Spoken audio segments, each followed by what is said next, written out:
Good morning, good afternoon, and good evening. Thank you so much for joining us here again at Youth Voices Rising. Fostering Media Connections publishes media and journalism to lead the conversation about child welfare, youth justice, and youth homelessness in America. These systems interact with millions of the nation's most vulnerable children and families every year. And research has shown that deep involvement with any of these systems connect to dismal outcomes in adulthood. And yet, they are often ignored by mainstream and local media outlets.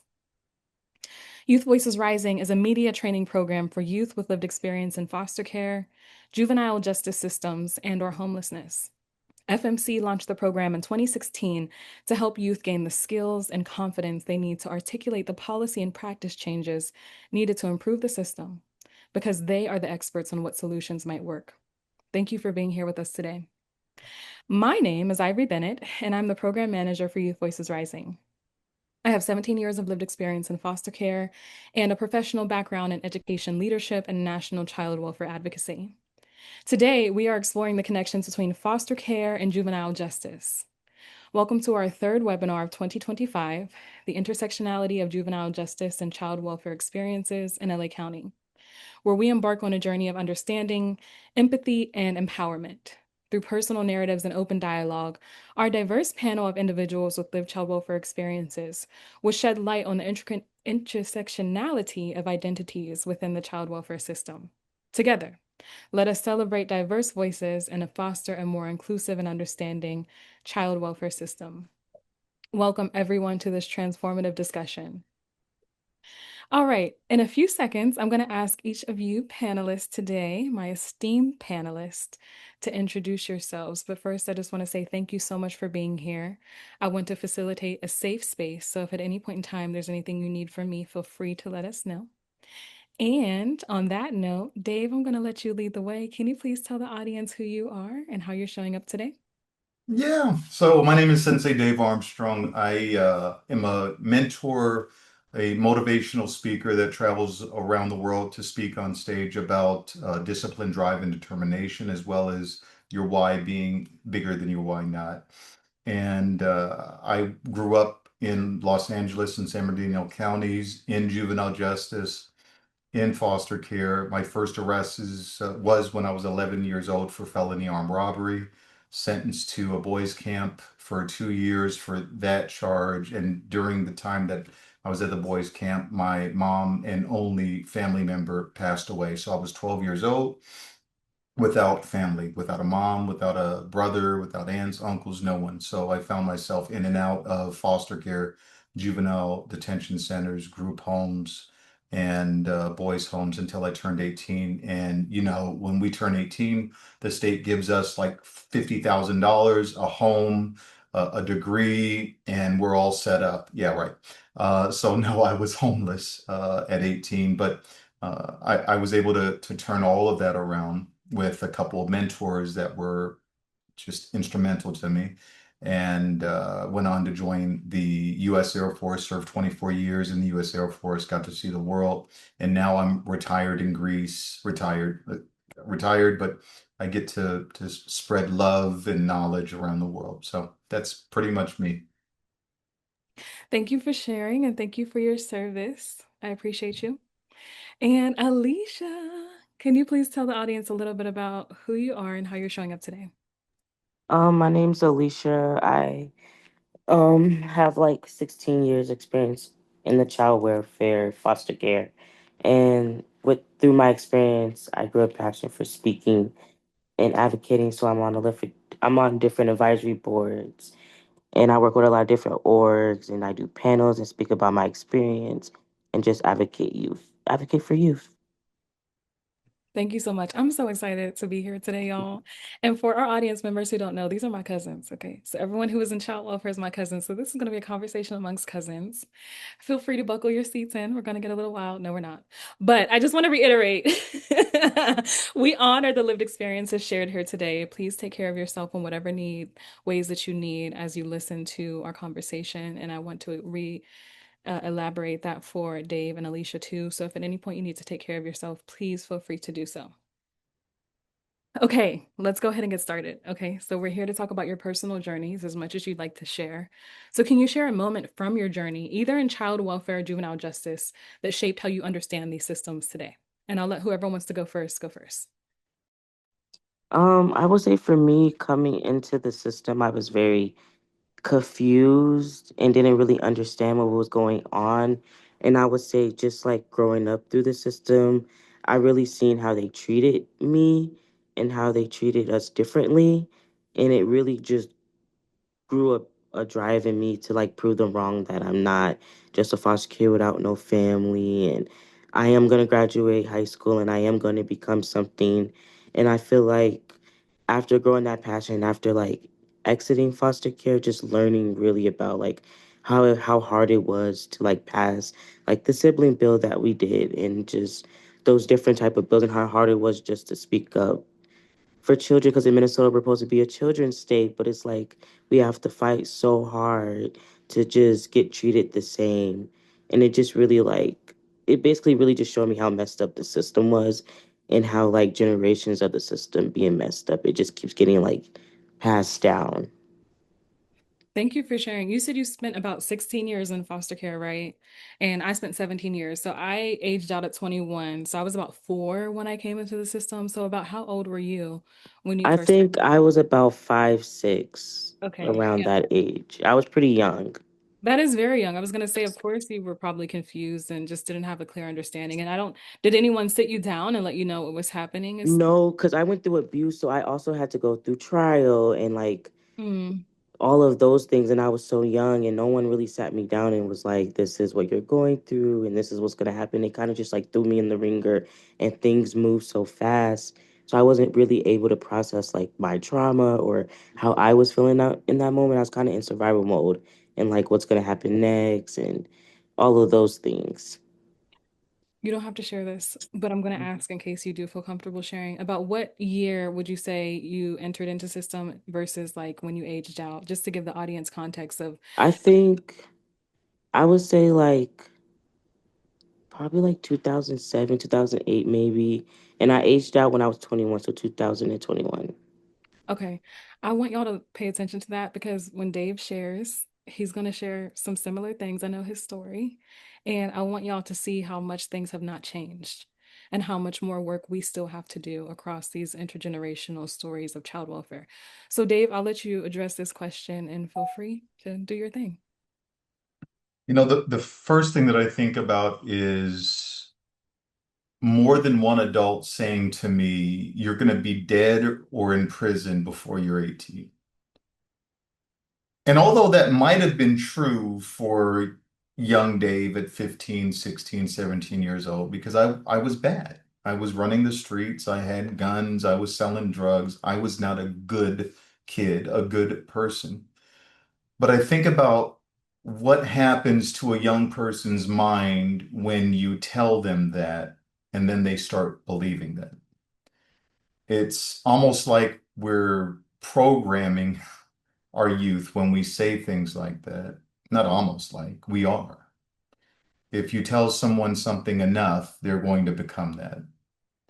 And so I became hopeless, and I knew that I was going to fulfill my prophecy. The end. And so I see this with a lot of our youth now, in and out of the system.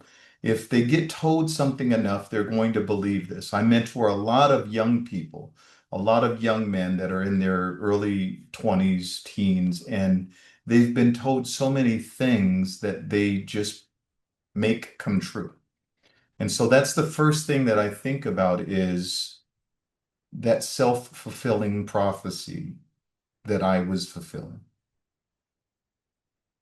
Thank you so much for sharing. If you feel comfortable, Dave, what time periods were you in foster care and juvenile justice and how? So I was in, well, my first arrest was when I was 11 and a half years old, all the way until I was 18, and I'm 51 now. So whoever's great with math can figure out that. Want us to do math right now? I'm trying to host a webinar. Okay. Anyways. So I could about the ask 80s. ChatGPT real quick.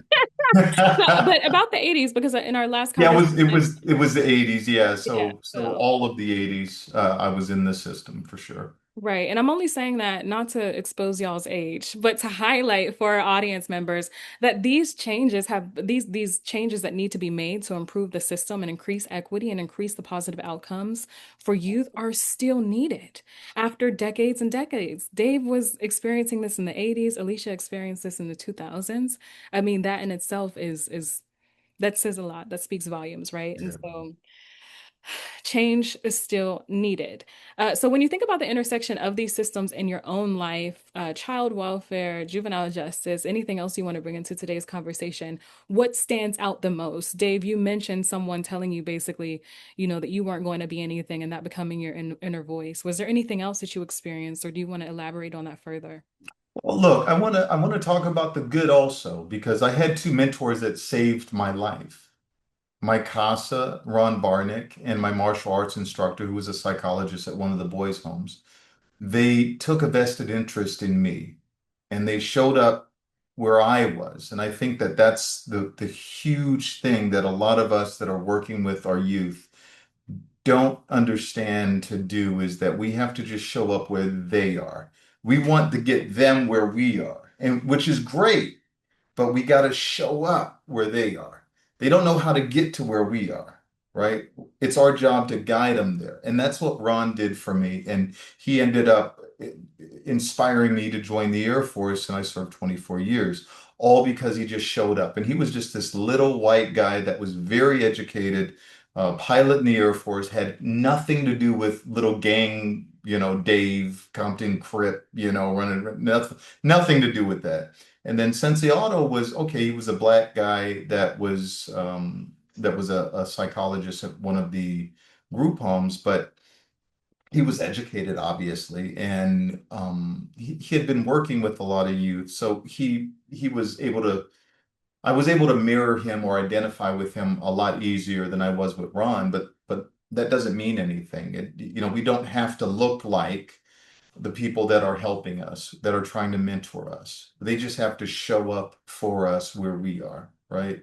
And guide us there. And so they both did. And that's the positive thing is they understood that they can make an impact on a young person's life just by showing up where that person is. Right, I totally agree with you. There's a saying, you can't be what you don't see. And I think Mhm. that we take that for granted so much in the context of child welfare and in education too. We need to have a diverse representation of service providers within the industry. And no, they don't have to look exactly like our youth, but if they exist, we can normalize differences and make them a common part of the experience. Alicia, would you like to share what stands out the most for you when you think about the intersectionality of child welfare and juvenile justice? I would say the most thing is normalcy and how a lot of youth have to fight to just have a normal life or do like the littlest things like sleepovers or hanging out with friends or like literally joining sports in school. Like I didn't have the opportunity because no one was willing to pay for it. And I was a ward of the state. So it was like my social worker was my guardian. It was just like certain things in my childhood I wasn't able to do or had the chance to do. And I feel like as I get older, now I'm trying to do things that I never got to do as a kid. And I just feel like it shouldn't be a burden for us to just live normal lives. It wasn't like our fault that we had to go through what we had to go through and we were taken from our families. And so it's like, why do we have to be punished for it? And then I wanted to say another thing I don't think a lot of people talk about is how like foster foster youth who have kids while being in the system and how I feel like the child welfare tries to take our children away because we were already in the system, so they feel like we're not fit. I hear a lot of stories. Like I didn't have to go through that when I had my daughter, but I have heard stories where kids were taken just because they felt like, well, where you were in the system, you're mentally not prepared, or they see your file and they just feel like you're just not up to par, and it's just like you're just passing along the same thing that I had to go through to my children. And I don't think a lot of people think about that. Thank you for sharing. Yesterday, as I was telling Dave earlier, two things I want to highlight for the audience.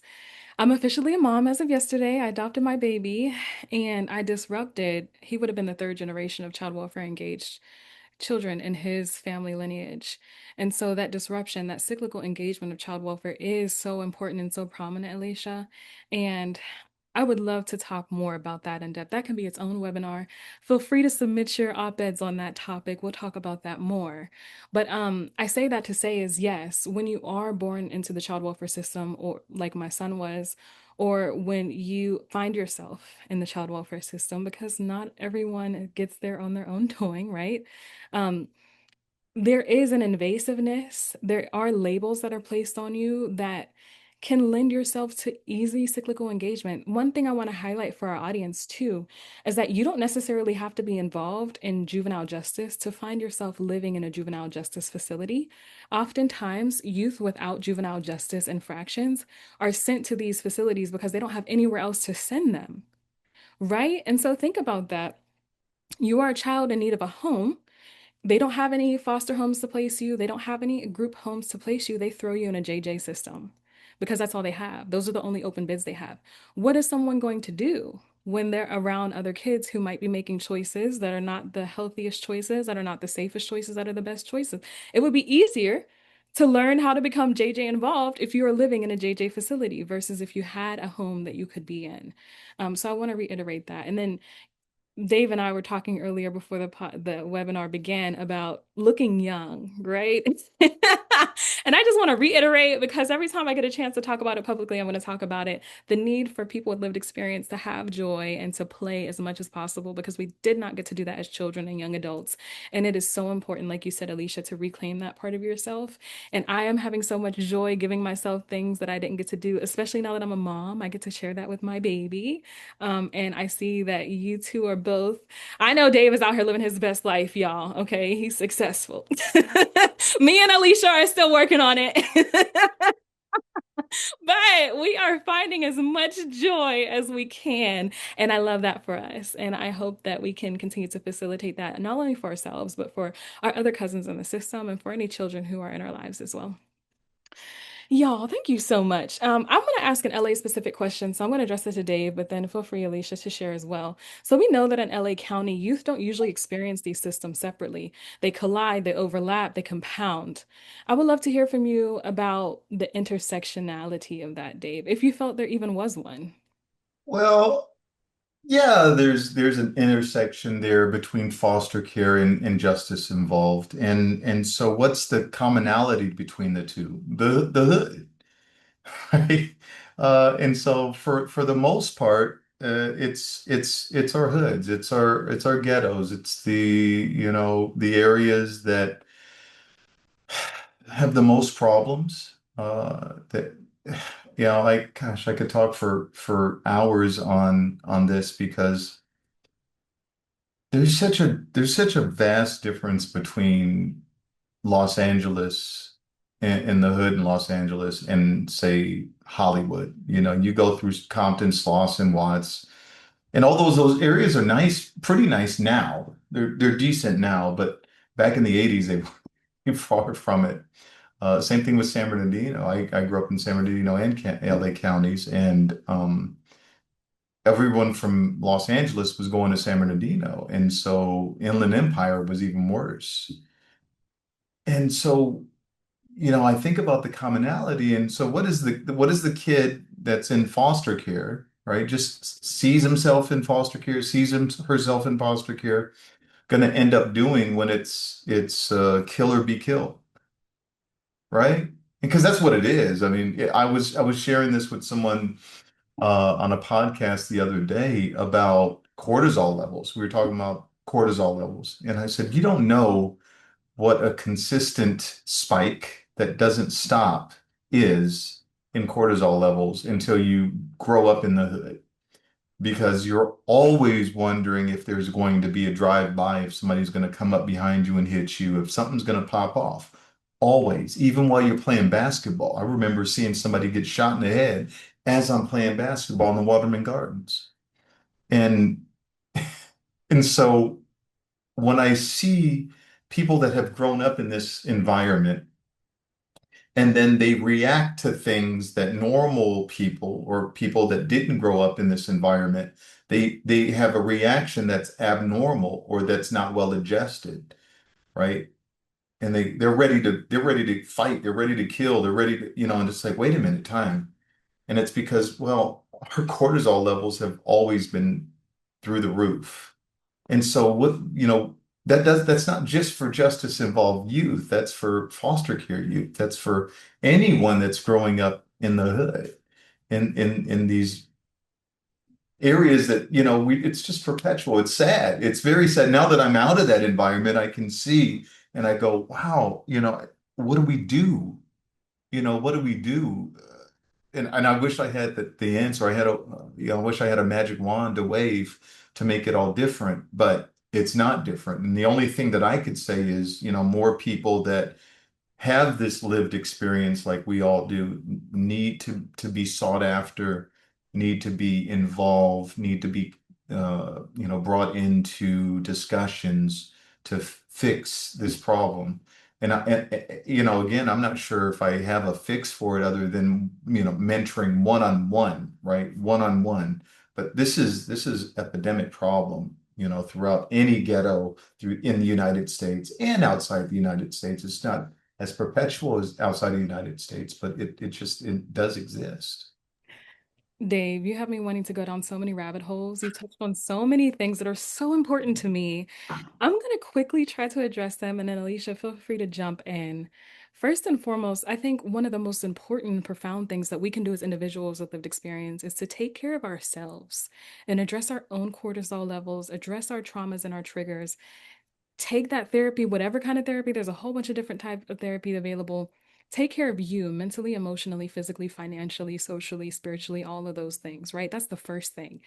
Secondly, if you have the time and capacity, be visible to other people with lived experience. It's really important for people to see the possibilities, and it's not so that they can mimic or, try to copy your life exactly, just so that they can see someone who has survived and thrived with that lived experience. But also, I don't want to undervalue what you stated. Two things. The hood is intentional. The hood was created and established and maintained by a corrupt government that was racist and sexist and oppressive, especially when we talk about the context of Los Angeles and California. They did a lot of redlining so that people of color could not access certain neighborhoods, so that they were confined and restricted to certain neighborhoods within Los Angeles County. And don't even get me started on the drug epidemics and how that all feeds in the prison to pipeline to prison thing. When you think about the educational aspect of it all, hoods in America are incredibly intentional, right? And then when we think about the system of child welfare, and we think about the idea of policing poverty, which is a lot of what ends up happening. That's a lot of the reason why children are taken out of their homes. We're policing poverty. We're saying, hey, mom and dad, you're not making enough money. We're going to take your kids and we're going to make it impossible for you to get them back. The policing of poverty has nothing to do with the integrity or the ability of these parents to take care of their children and take care of them well. And if we designed better neighborhoods, if we said that this was inequitable and gave people access to healthy food, to healthy living circumstances, to good jobs, to quality education, not just education, but quality education. And I say that as someone who used to be an English teacher in Title I schools. I've only ever taught Black and Brown students. These are all things that are contributing to this problem of child welfare and justice, right? My final note, because y'all know I love talking about health and wellness, any of you who follow me, cortisol is a real thing. Stress hormones are a real thing. I was supposed to be 4 inches taller, but stress hormones stunted my growth. Thank God, because you know what? We're not even going to get into that. I wish I was a shorter woman. Anyways, I'm 5'8" Can't for reference. All I right. can't with you. I don't want to get too off task, Dave. Stop. See, this is what we do. You're Y'all got to so tune into our funny. podcast, our Inner of Views episode, where Dave is going to share all about his lived experiences, and you can hear us chit chat a little bit more. There's a lot of good times, but stress hormones are so important, and we're constantly, even if you don't have lived child welfare experience, if you live in the hood, you're going to experience that. I was shot at twice in the hood. That still stays with me. I'm terrified of guns. If I see a gun, I start shaking. That is like not a normal thing to happen. And to see people get shot and killed in front of you as a child, that's not normal. To hear gunshots at night while you're sleeping, that's not normal. All of these things, there's even been studies that showed how noisy the hood is and how that impacts people's sleep and their ability to rest and go into different stages of deep sleep. You don't get that when you live in the hood, right? And again, the hood was intentionally designed by the government to oppress people based on race and socioeconomic economic status and all the other things that have been oppressive and a part of the American legacy, unfortunately. So I just want to reiterate that for y'all. Anyways, I'm going to get us back on track. So, I'm going to ask the two of you, what were some of the biggest barriers you faced because of the overlap of child welfare and juvenile justice? And I want to pass the mic to Alicia because we haven't heard from you for a little while. Um, I would say for me, my biggest thing was like my trauma and me being in survival mode. I feel like I just was moving so fast and just trying to survive and trying to figure out like who I was after what happened to me and just trying to figure out like I was so angry as well. I had so much anger and I would lash out a lot and I would always get judged for it and there was really no one that really like sat down with me to figure out like what was wrong and why I was so angry. And people don't realize it till like they hear me on a panel and they hear like my story and stuff. Then they be like, "Oh, now I understand why you were so angry." And it was like all you had to do was just ask me or sit down with me and really talk to me about what was wrong. And I feel like reconnecting with my family after I aged out was really hard. It was like I was longing to like have my family and work through the trauma and stuff, but it was like my family didn't want to take accountability and I didn't have any boundaries because I wanted my family so much. So it was like I was hurting myself to try to get my family. And I had to really like realize and come to a point like where I have to like take care of myself and I have to set boundaries for myself. And yes, I do want this relationship with my mom or I do want this relationship with my family, but if they're not willing to take accountability and apologize for what they did, then there's no moving forward. I feel like those are like my biggest barriers. Like I'm still trying to like get out of survival mode after being in it for so many years and like trying to I have this habit where like everywhere I move I don't fully unpack because I feel like it's going to be taken away from me or something's going to happen to where I have to leave and I really want to like get out of that habit and really make my place a home and really make it comfortable for me and my daughter. And it's like just realizing that I still have those habits that I had when I was in foster care and trying to break those habits now. That is so real, Alicia. So, as y'all also might know, I just bought a house and I still haven't decorated. And that's a thing from being in foster care, because you don't get too comfortable. You don't really put up pictures and decorate and make spaces yours because a lot of the times you haven't been given the opportunity to do that. And I've been aged out for makes me feel so old. About 14 years now. Okay, don't smile, Dave, because you're the elder in this group. I've been aged out for about 14 plus years, and it's still hard to break those habits, Alicia, of having spent 17 years in child welfare, of giving myself permission to feel safe, of having those healthy boundaries, not only with my family, but my friends, my community as a whole, right? It takes so much time to kind of like rehab yourself, if you will. And it's even harder because a lot of us don't have any guides or any positive models or role models to do that with alongside of. Dave, do you want to offer some elder insight since you were laughing? Yeah, jokes, huh? Sorry, sorry, ma'am. Um, so, I don't know that, we talk about not unpacking and not decorating and, you know, I think no matter what, no, we don't go through life unscathed. Whether or not we're justice involved, whether or not we're out of the foster care system, whether or not we've had a relatively normal, whatever that is, upbringing. Some of my clients are millionaires, and I'll tell you, a couple of them I wouldn't want to trade places with at all. So, what do we do when we're walking through life and life be life? And I'll share this with you. So, here I am. I'm 51 now. At 50, I had it all. Everything was good. I was going through life and I was retired in Greece. speaking around the world, married, everything. Just everything was perfect. And then one day, all of a sudden, I get diagnosed with prostate cancer. And I'm like, nah, not me. I mean, I'm healthy. I work out every day. I eat healthy. I don't have stress. Like I'm doing everything right. But life be lifing. And at the same time, my wife decides that she can't handle me having cancer. So she bails. Wow, life be lifing. And so to everyone that's with, we got 150 people, 145 people on right now. Whether you're justice involved, whether you're in the foster care system, whether you're an adult that's guiding these young men and young women, life will just do what it wants to do. If that means a tornado is going to land on your house, if that means you're going to get into a major car accident, if that means that you get a cancer diagnosis, it just is going to. And ironically, my first book, the title of it is Why Me? My Fight for Life. And why me is kind of a pun because as an adult, I realized it doesn't matter. Like you can't sit and ask why me. You're not an exception. You're not special. The universe doesn't care that much about you, and I'm sorry. I'm sorry.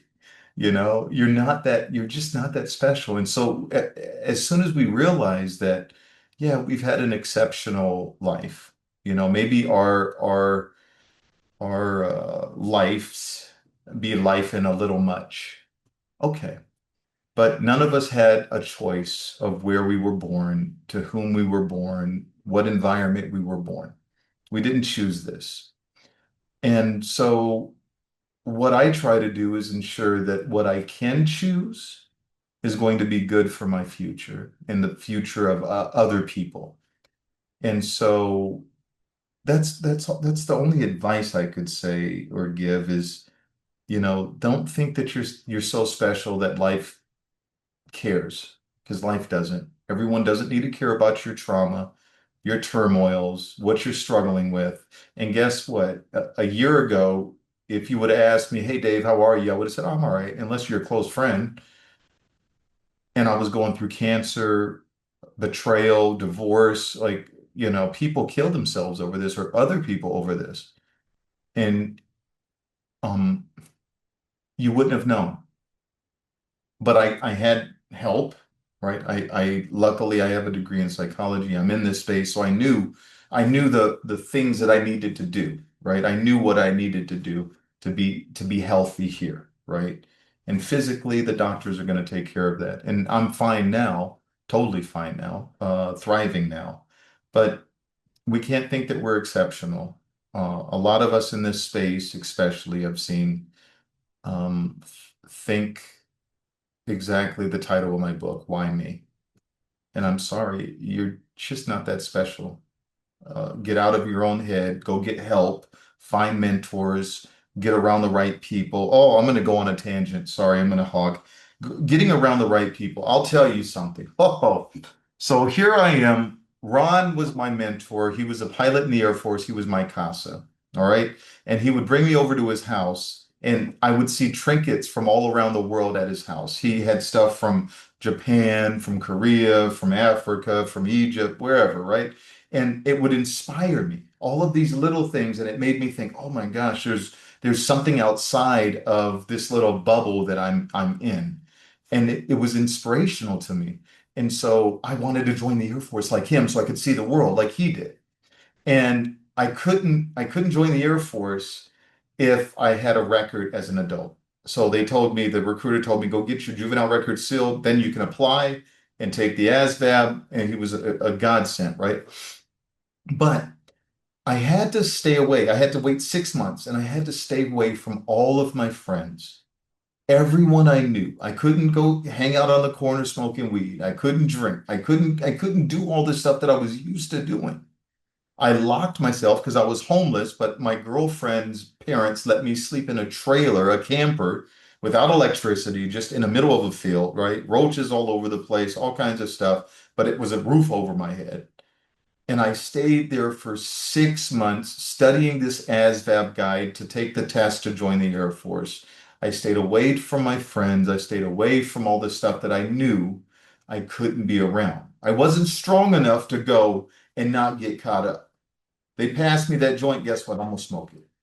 Right? They doing so, hey, let's go rob some cars. All right, cool. I need a little bit of money. So I knew that I had to just stay away. And so a lot of us are listening to this, or maybe you're mentoring somebody that just needs to disassociate him or herself from the environment that they're in. And this pertains to everyone, right? This is not a unique to foster care or justice involved, right? This is people. Sometimes you need to just go, you know what? The marriage has to end because I'm not the right person when I'm with you. I'm not the right person when I'm around my family. How many people have I told, stay away from your family? Stay away from your brothers and say, you can't fix them. Stay away. Sorry. Help yourself first. This is why I invited you, Dave, because you always have some nuggets to share. I really do appreciate you sharing because you just touch on all the things that make sense as someone who's aged out and is going through life in different phases. And just to talk about what you said, the young people, since I'm no longer a young people, they would say lock in, right? And so you got to lock in sometimes. If that means you can't talk to your friends and your family because you know they're going to take you down the wrong path and you have a goal in front of you to achieve, sometimes you do have to lock in. And I think one thing that is becoming more clear to me, the further I get away from having been in foster care, the older I get in life, the more wisdom that I gain, is true that you can't have a victim mentality.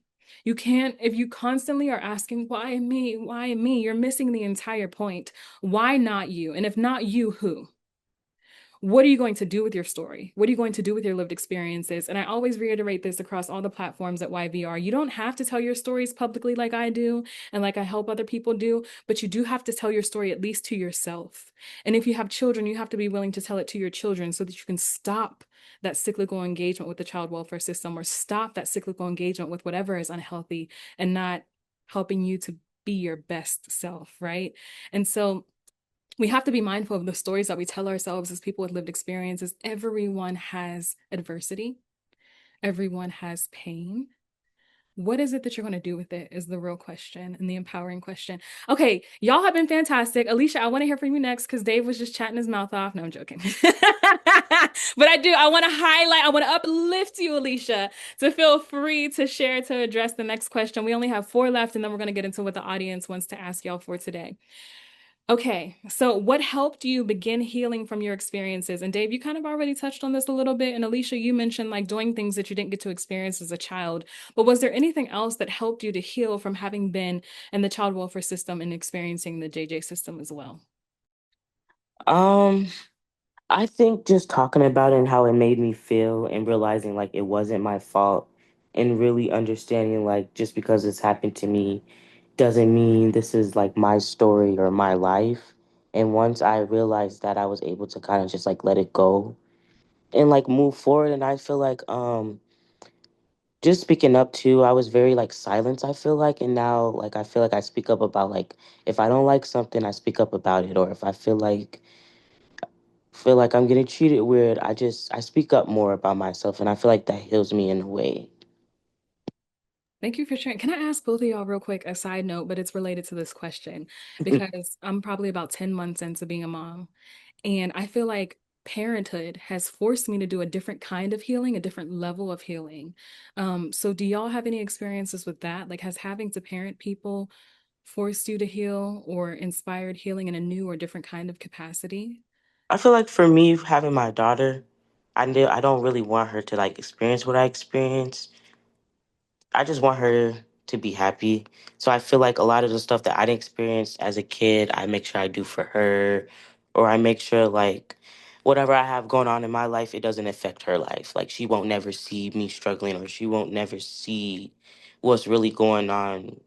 I just want her to be a kid and just live life and Mm, not have to like worry about anything. And then it's like I don't want to like be the parents my parents were to her. So it's like I want to break those generational curses and things like that. yeah. I want everyone to write this down. We are the sum of our past experiences coupled with who we are today, and that is a choice for our future. Mm, mhm, So I knew that I grew up in a violent environment. My first wife and I would physically fight, and I thought that was normal until I got arrested for battery and went to jail overnight. And the Air Force said, "Hey, we're going to kick you out unless you do anger management courses." And the state made me go do management courses. I thought I was normal because that's what we saw. Her and I grew up in that environment. So we're some of her past experiences. And so sometimes we have these blind spots. Not sometimes, we have blind spots, right? And the more you think you know is definitive, the worse off you are. The more you think you know, the worse off you are. And so showing up knowing that I have baggage that I could work on. I know I have baggage. Okay, let's get some help unpacking that, right?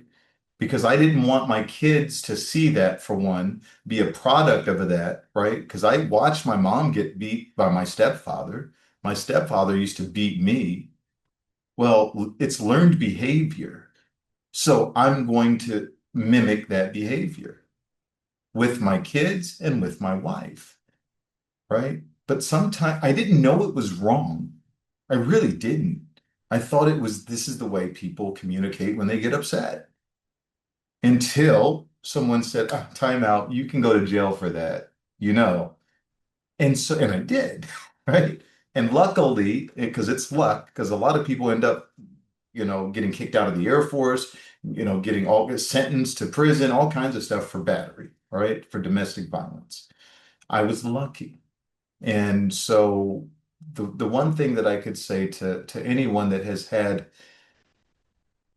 negative experiences or adverse experiences as they grow up is to ensure that we unpack those things when or before we have kids, right? Because we're going to pass that along to the kids.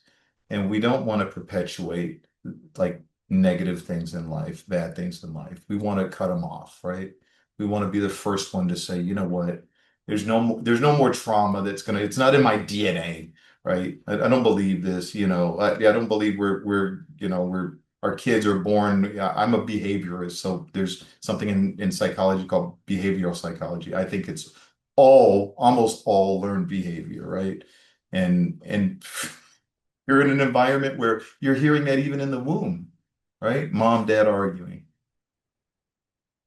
So at some point, you just got to take onus of all of that baggage and say, I need help dumping the baggage in the garbage and being done with it. Just a quick aside to add what you're talking about. I talk about epigenetics a lot, and you mentioned stress hormones earlier. And so, if you happen to be someone with lived experience who is pregnant with a baby, any stress that you're experiencing, your baby is also experiencing. And so, be mindful of that. What you don't deal with while you're pregnant, your babies are experiencing and dealing with it too. And if you're, in violence, they're going to experience that violence, even if just chemically. So we have to really be mindful of how these things impact us, not only now, but in the future. We could talk, listen, we're going to have some more webinars in 2026 about these subjects. Dave, you're going to have to be on a few of them. I'm going to email you now the dates so you can lock them in. Okay, Alicia, feel free to come too. But I do want to talk about how child welfare experiences informs not only parenting and what that looks like for us, and how we have to be even more intentional about facilitating awareness within ourselves so that we don't damage our children and re-engage in the child welfare system, but also romantic relationships and relationships in general. Oh my goodness. Could we talk for hours about the poor romantic choices I've made because of my lived child welfare experience? I've had fun, but I've also had trauma. And so we have a few more questions before we're going to have the audience give us theirs. Actually, I kind of want to highlight just the overall theme for this question package so that we can get to the audience questions. So if y'all have your questions, get them ready. We're going to start getting into them in about 5 minutes. But I want to ask both of you, what advocacy, organizing, and leadership work are you doing right now? And what also what difference do you hope to make in the child welfare system, I guess, with that work? Because a lot of the times we do a lot of advocacy, we show up and speak on panels, but what do you hope changes in your lifetime about child welfare?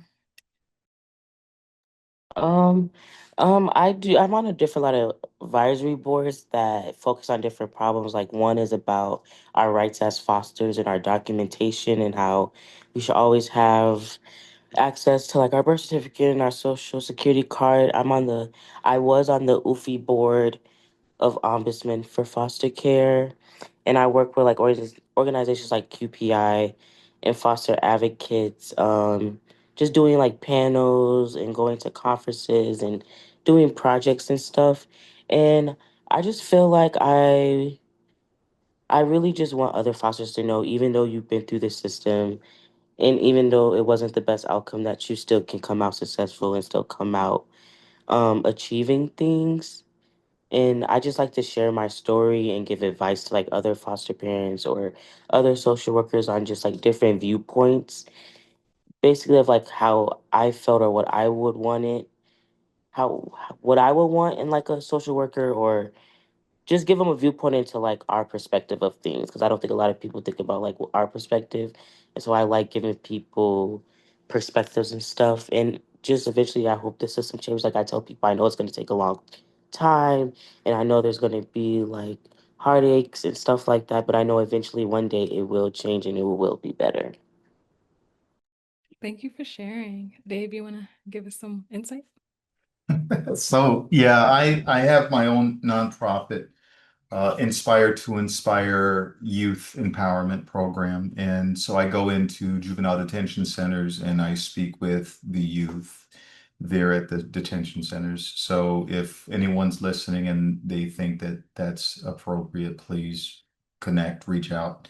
I also do individual coaching, not specifically for or just for youth that have come out of the system. So my coaching is for everyone. But I have a waiting list and I only take 10 clients at a time because I speak. And so I do a lot of speaking once, twice a month for different organizations, but specifically in this context for nonprofits like CASA that work with youth or foster care. And I try to, get more donors and more volunteers for the organizations during their galas or banquets or whatever they're asking me to come and do. So I try to get the involvement of the community that they bring out at a larger scale, and the donations at a larger scale. And then I do trainings for any adults that are working with our youth, either individually or people will bring me out to the organization and say, hey, you know what, we'd love to have you do focus training on dot dot dot. These are some of our objectives for the next, year or two. Thank you. Don't you have an event coming up in Nigeria soon? Do you want to share with the audience about that? Because I think I saw an email blurb about it. If you want to share about it, please feel free. Yeah, the 20, when is it? The 20, for Friday, Saturday, in Nigeria. Yeah, that's my next one. And then after that, it's going to be South America. I'll be in Brazil for 3 months. So I'm gonna have to leave Greece and go to Brazil for a little while. Rough life. You have such a rough, tragic life, Dave.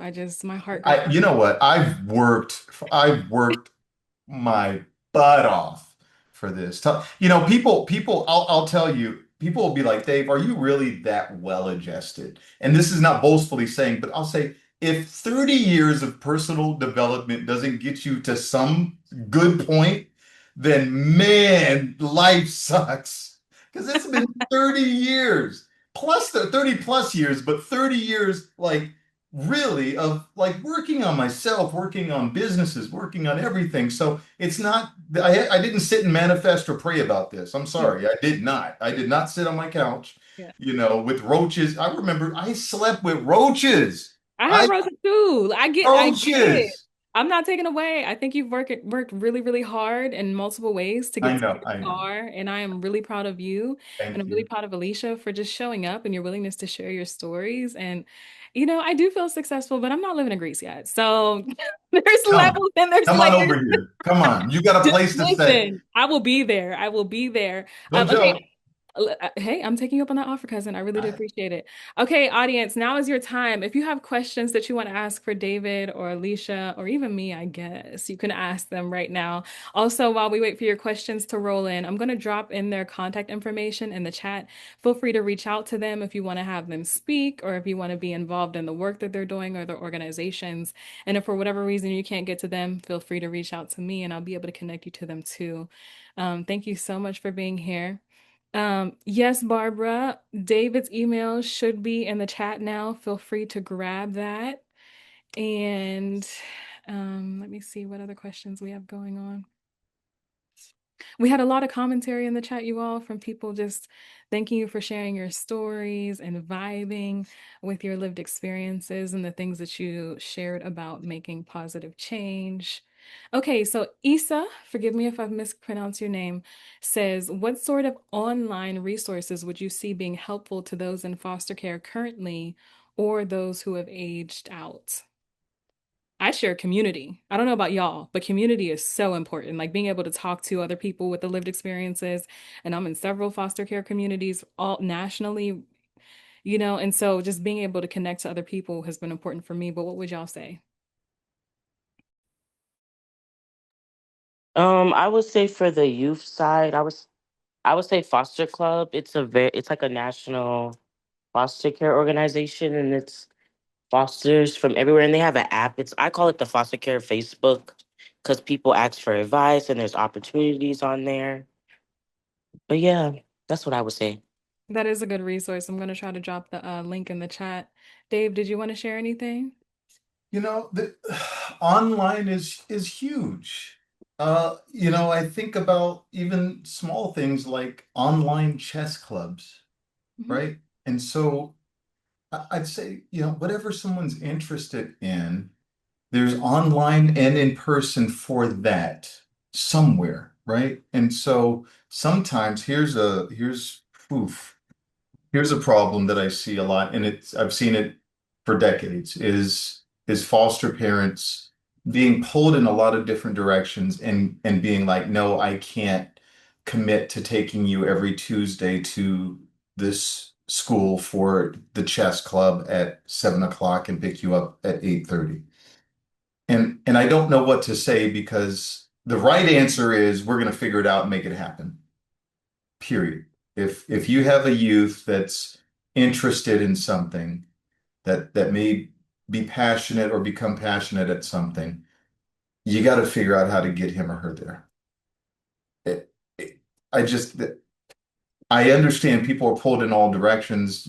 Foster parents it's hard to be a foster parent, especially if you have a few youth at the home. But I don't shoot the messenger. It's your job to figure it out.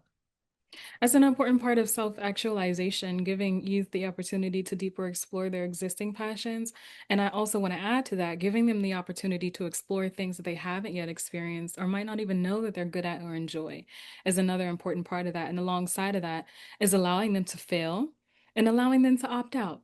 Okay, so you tried hockey, you don't like it, you're going to finish the season, and then we're going to pick something else next school year, right? But giving youth the opportunity to have those experiences and to learning how to fail. Dave, you're the expert here because you have more things than I do now. But I would say that learning how to fail is an incredibly important part of becoming successful. I fail so much, it's ridiculous. It's not even, I had this discussion with the client the other day about failure. Mhm. And he asked, like, have you ever failed? And I laughed and I said, I fail every day, every week. Like, I won't exaggerate. Every week I fail. And Mhm. so, some of those failures are hard to deal with, and some are just failures, and the truth is, for example, I have an assistant that emails and does outreach to organizations, youth organizations that could bring me out. And there's a lot of rub point because they're not used to paying what I charge. And that's unfortunate, but I've gotten to the point of what I charge my price point for a reason. And I'm not boastfully saying this, but I have a plethora of love. I have a plethora of knowledge and experience that I want to pass on. And so when businesses are like, oh, here's a bunch of money, and then these organizations are like haggling over, 3, 4, 5,000, there's a problem. I share that to say, because my heart is in it, it would really bother me when organizations say, well, we can't afford this, or it's a bad time or something like that. It would get, because I know how impactful I am to the youth and how needed it is. I know, and it's in my heart. And so it bothered me so much that I wanted to give it up, all of it up. But what I decided to do is outsource it. So my assistant does all of that. I don't see any of those emails because I don't want it to impact my psyche. Does that make sense? So some failures are big, and you got to figure out how to mitigate those failures in order to keep the drive going. And that takes time, and that takes experience, and that takes a willingness, and it takes, again, failing so that you can understand how that makes you feel, and then setting up those systems in place to support yourself. And I think that's where that resilience, I know that has is a controversial word in child welfare, but that's where that resilience comes from, learning how to fail. We do have a few questions in the chat. We have about 2.5 minutes or so left. Alicia was able to address one of them. I'm interested in what you have to say about it too. How basically can you support a youth who is resistant to therapeutic services and denies having trauma?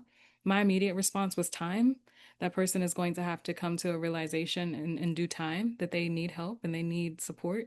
What would you like to add to that, Dave? And then there is a question specific to you in the chat as well about I moving to. see that. So I would say, a lot of times, where are we at? A lot of times we just, I said this earlier about meeting them where they are. And so he or she just isn't at the position where they think that they need therapy. And so there's so many different forms of therapy. Mentorship is therapy. And so I would say get him or her a mentor or someone that they can relate to and just let them hang out for a little while. That this person has to open up, right? If you want me to talk with them just for free, I'll talk with them for free, and we'll I just had a conversation right before I came on here with the 19-year-old that's really struggling. And then what made me move to Greece? I was stationed here in 2011 and through 2013. I loved Greece, and so I decided to come back after I retired. And then so youth support and foster care services between here in Greece and Los Angeles. I'll tell you, very different